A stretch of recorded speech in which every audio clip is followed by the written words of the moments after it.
Welcome to the Write the Damn Book Already podcast. My name is Elizabeth Lyons. I'm a 6-time author, and I help people write and publish powerful, thought-provoking nonfiction and memoir without any more overthinking, second-guessing, or overwhelm than absolutely necessary. Because let's face it, some overthinking, second-guessing, and overwhelm is going to come with the territory if you're anything like me.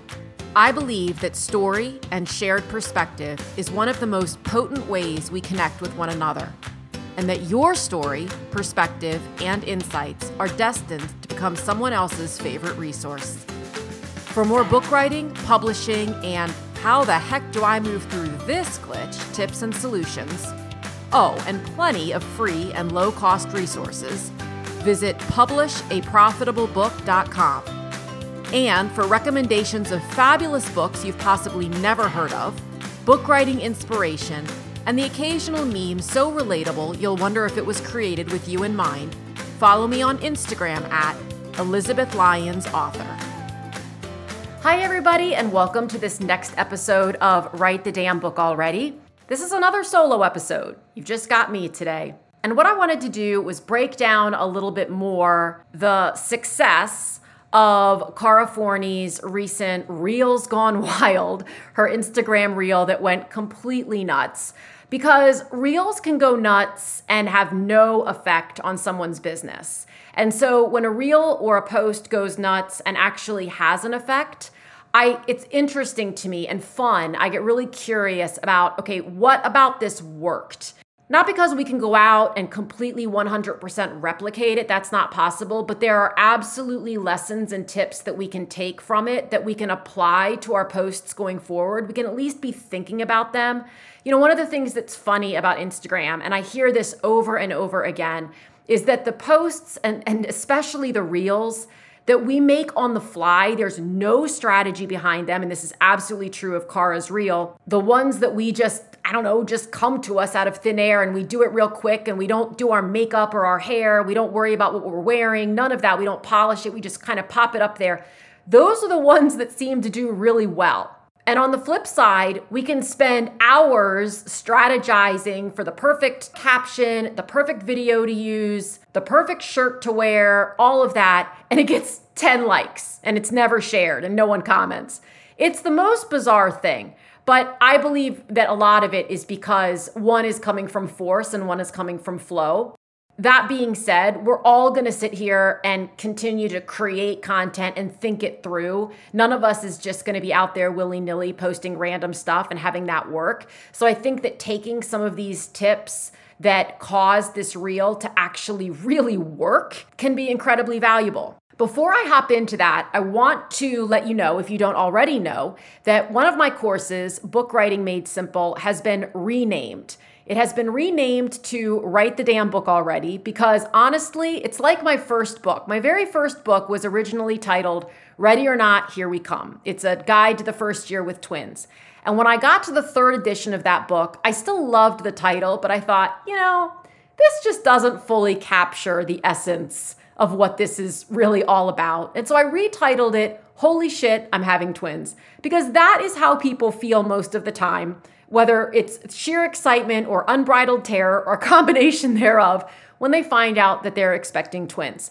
When it comes to writing a book, Book Writing Made Simple, I really aim to make the book writing process more simple than we often think that it is. When it comes down to it, the simpleness of it is put your butt in the chair and write and rewrite some more and edit and hone and rewrite some more. That's the simplicity of it.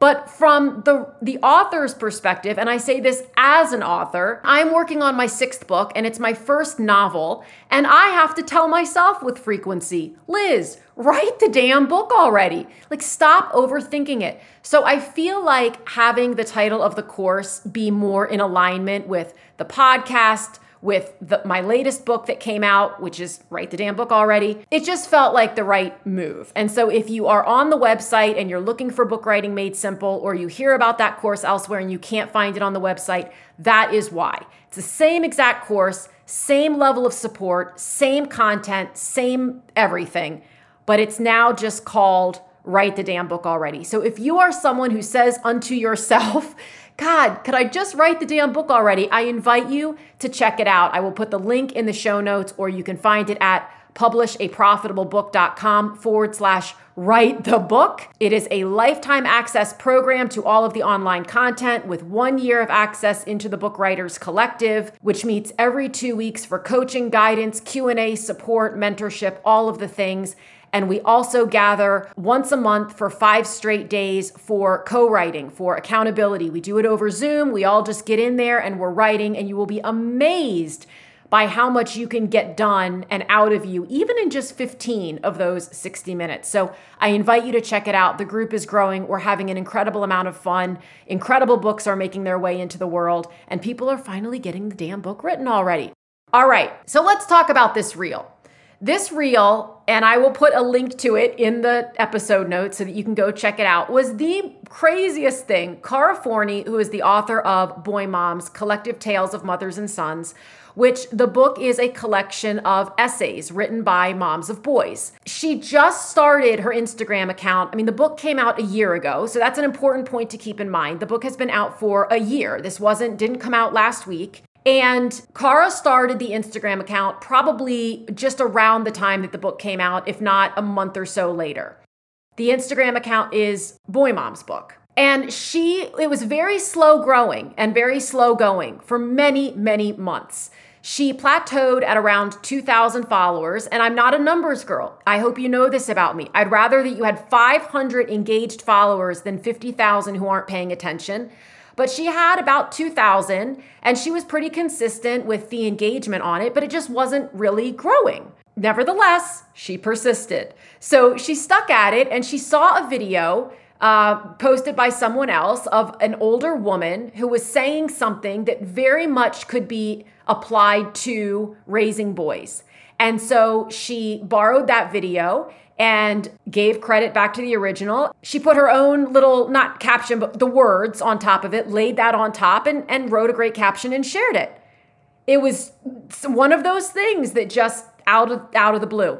It's been a couple of weeks, and the reel itself has, I believe we're pushing it, I say we, like I'm part of this. It's pushing 4 million views now. That's great, but I'm not nearly as excited or intrigued by the views, because you can have views. I mean, there are millions and millions of views on crazy videos that don't drive anyone to do anything other than laugh for a minute, which is valuable. But if you're an author, it doesn't drive anyone to your page or to buy your book or get to know more about you. I'm much more intrigued with the fact that she has now gone from 2,000 followers to over 15,000. And the thing to keep in mind about that is that when someone sees your reel, in order to convert them into a follower, they have to see the reel, click on your profile, look at it, and decide to follow you. It's no different from when people say, well, just charge $1, because then they have to actually do something. They have to pull out their wallet, or they have to fill out one extra field in the form. There is an action that's required. They actually looked at her profile and thought, I want to see more of this. And so they followed her. They didn't just like the video, they actually followed her. So she went from 2,000 to over 15,000.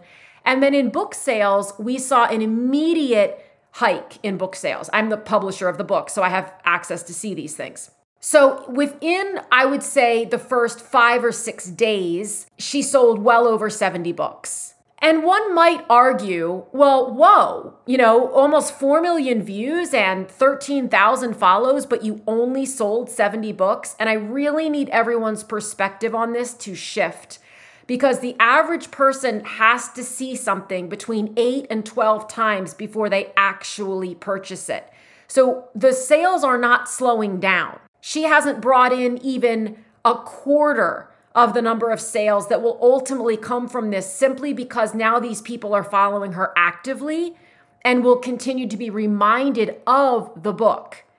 But there are 4 really interesting and I think key lessons and tips from this that I want to share with you. The first is the importance of getting to know your audience. Again, this book did not come out last week. It has been out for a year.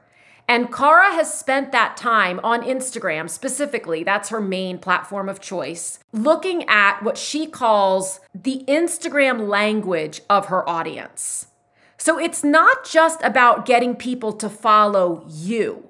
You need to know what hooks the types of people you want to attract.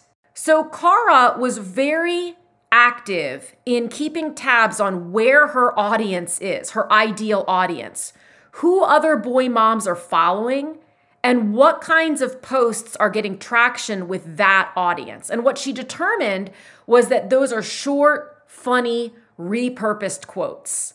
So when she saw this particular post of this woman, she realized, I can do something with this. Like, this would absolutely speak to my segment of the boy mom audience. They will relate to this. Did she think it would get almost 4 million views? Definitely not. But she knew that on some level, boy moms would think it was funny. And it felt good to her to share it. It wasn't just to elicit controversy or anything of that. It was in alignment with her personality, with how she shows up, with the books, the tone of the book, the whole thing. Everything about it made sense. Now, a funny side note is that about a week later, she and I were chatting and she said, this really does show the importance, though, when you're sharing someone else's video, of knowing who that person is. Because she did not do any research initially into who this older woman is, whose video she shared and put a little blurb on. This could have gone south if that woman were racist or homophobic or anything that would not be in alignment with Cara. As it turns out, the woman in the video is a high-level, beloved member of the Mormon Church. And so that speaks to why there were so many shares on the video, because that is a very tight-knit, connected, communicative community. And when a member of that community sees something that they find humor, they share it with their community. And so it kind of got that wildfire effect that we, of course, didn't anticipate. And you can hope for it, but it's never a sure thing. In this case, it just did what it did. My reel, by comparison, the ungodly croissant duet that I made, many months ago that got well over 2 million views, it was not speaking. It got a ton of shares, like 5 digits worth of shares, not speaking to the right people, not speaking to book writers, not speaking to aspiring authors, not speaking to authors at all. But again, that was not strategic on my part. It wasn't stupid. Well, it was stupid. Please don't go watch it. But it was an experiment. I was testing out the duet thing. I'd never done it before, but it proves the other side of this equation, which is that a ton of views does not necessarily get you anything. So the second lesson of 4 with this reel is stay in your lane. Cara is not a boy mom coach. She is not a parenting coach. She is not a coach at all. Her goal is not to help people become better boy moms. Her book is not directive or prescriptive in any way, nor is it meant to be. Cara is an extremely successful corporate consultant. If you're my age, you might remember The Bump, thebump.com, which was back in the day, it was the resource for expectant moms. Cara founded The Bump. It was ultimately sold to The Knot, or it was acquired by The Knot, as in the wedding site, The Knot, the humongous wedding site. Cara knows what her lane is. Her book is not filled with explicit tips on how to raise boys. It's a collection of essays written by boy moms about the heartwarming, hilarious, and sometimes completely idiotic things boys do as they're unknowingly teaching us about life and about ourselves. So Cara knows that her audience, her target audience, isn't looking to her for advice or guidance. All they're looking to her for, and all they're looking at her account for, remember, her account is not Cara Forney. Her account is Boy Mom's book, which I'm going to reference again in point number 4. But all they want when they come upon her posts is the kind of content that makes you declare, oh my God, that's so true. Or, laughing out loud at the relatability, or clutching your heart while you're holding back tears. And Cara knows, because she spent time figuring it out while being an incredibly busy person. It's not like she devoted 12 hours a day to this. How to create posts that attract the types of boy moms who love exactly that kind of content. Those are the exact moms who are most likely to purchase her book. Point number 3, don't disappear. Once this post hit, see the air quotes, and she watched her follower count start to go through the roof compared to what it was, she knew she couldn't just take her foot off the gas. Now, you don't have to do anything. You can do anything you want. You can take your foot off the gas. If you want to ride the wave of that excitement, the best thing to do is to do just that. Ride the wave of it. So now, did Cara spend all night creating oodles of content? No. But now that she had fresh eyeballs who not only liked the reel, but followed her as a result, she wanted to be sure that she was continuing to serve them.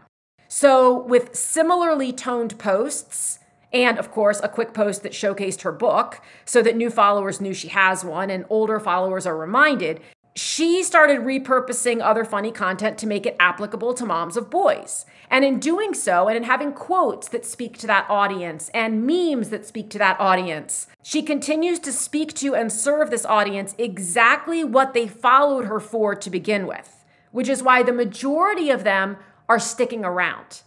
If people follow you for one thing, but then you're delivering something completely different, if the reel gone viral is a completely separate tone or style or approach from the majority of the content that you are posting, people will feel or see or outright, know that there is a discrepancy there and they'll unfollow. And that's why reels that have no clear intention, they're not branded well, they're not in alignment, can get a lot of views, but not a lot of benefit. And this is also why jumping on trends, if they aren't in line with your, and I'm going to use the word brand, but if they aren't in line with your personality and your tone and your style and that of your book, they're not sustainable. People feel like they met a person like online, God help us all, but now they're on a date with someone different and they just want to go home and get in their own bed alone. Because it's like, who are you? This isn't who I met on the app. The fourth and final point is to consider brand versus concept, and which one are you? Cara is not positioning herself as the brand. The handle on her Instagram is Boy Mom's Book. There are other similar accounts. For example, I am 30 AF or Third Eye Thoughts. No one knows who the brains behind, or who's the voice behind those accounts. No one, well, someone knows. In all likelihood, with an account like I am 30 AF, it's probably 15 people. But people aren't following a person. They aren't following, the brand isn't the person, the brand is the concept. So is your brand you, or is your brand a concept? In Cara's case, the brand is just the concept. Cara has her own brand that's not even, she has a separate Instagram account that's personal. She doesn't even have an Instagram account for her corporate consulting stuff. That's just the stuff that she does and that she's known for within that community and that she's hired out for months and years in advance in that community. She doesn't even need an Instagram account for that. But for the Boy Mom's Book brand, that's what she's showcasing. Now, if you're writing a book that is more prescriptive, that's great. If you are someone who shows up on social media to give tips and suggestions on a specific thing, strategies, and your book is going to be in line with that, then that's the tone you want to have. So even if you do a funny, silly reel or meme, consider how you can make it relatable to everything else that you're doing. So that if someone sees it, when people see it, and they think, oh my gosh, that's funny, I'm going to go check this person out. Oh, he or she does this or that. That's interesting. I'm going to follow them. The content that you show them after that makes them glad that they followed you. They're not confused. They haven't followed you for tips and strategies only to find that all you really post are pictures of your kids or your dog or your lunch or quotes about another topic entirely, or you're kind of just all over the map. That's how we build the brand of whatever, if it's you, the brand, or if it's a concept brand. That's how that's built, along with many other things, which I'm not the expert on. And that's really saying a lot. Like, that's the understatement of the year, to say I'm not the expert on that. But you know, when you see Instagram, when you're scrolling your Instagram feed, surely you have accounts where the image pops up and you know who posted that before you confirm it, because they've solidified the brand, which is a combination of words, tone, feel, font, color, all of it. But you know, even if there's not a picture of them, you know who it is because they stay true to that, and you continue to follow it, and you even get excited when you see it because you're like, I'm gonna learn something, or I'm gonna laugh, or I'm gonna have a new perspective. So those are the 4 key takeaways so far from this Reel Gone Wild, and I hope they're helpful. Whether you are just getting started writing, in the middle of writing, have already published your book, there is no bad or wrong time to start getting comfortable, getting your feet wet on social media. You're never too early, you're never too late. Please remember that. You're never too early, you're never too late. Just getting in there and getting going and seeing what works, not just for the audience, but for you. What feels good? What makes it feel fun? What makes it not feel like a chore? And that was the kickoff domino for this reel of Cara's. Because doing this, she immediately saw it and thought, that feels fun and easy. I can just do that real quick, no big deal. It didn't feel like a chore. And for me, that's how I love my social media experience to be. Fun and not like a chore. So I hope that was helpful. I will see you in the next episode. And as always, if you have any questions about book writing, publishing, and launching, you can reach out to me via Instagram at Elizabeth Lyons Author. You can email me, elizabeth@elizabethlyons.com, or you can check out the website, publishaprofitablebook.com. I'll talk to you again soon. Thank you so much for tuning in. If you enjoyed this episode, this is your friendly reminder to follow or subscribe, leave a quick review, and share it with someone you know has a great story or message, but isn't sure what to do next. Also, remember to check out publishaprofitablebook.com for book writing resources and tips, and to see all the ways we can work together to get your book out into the world. Again, thanks so much for listening, and I'll talk with you again soon.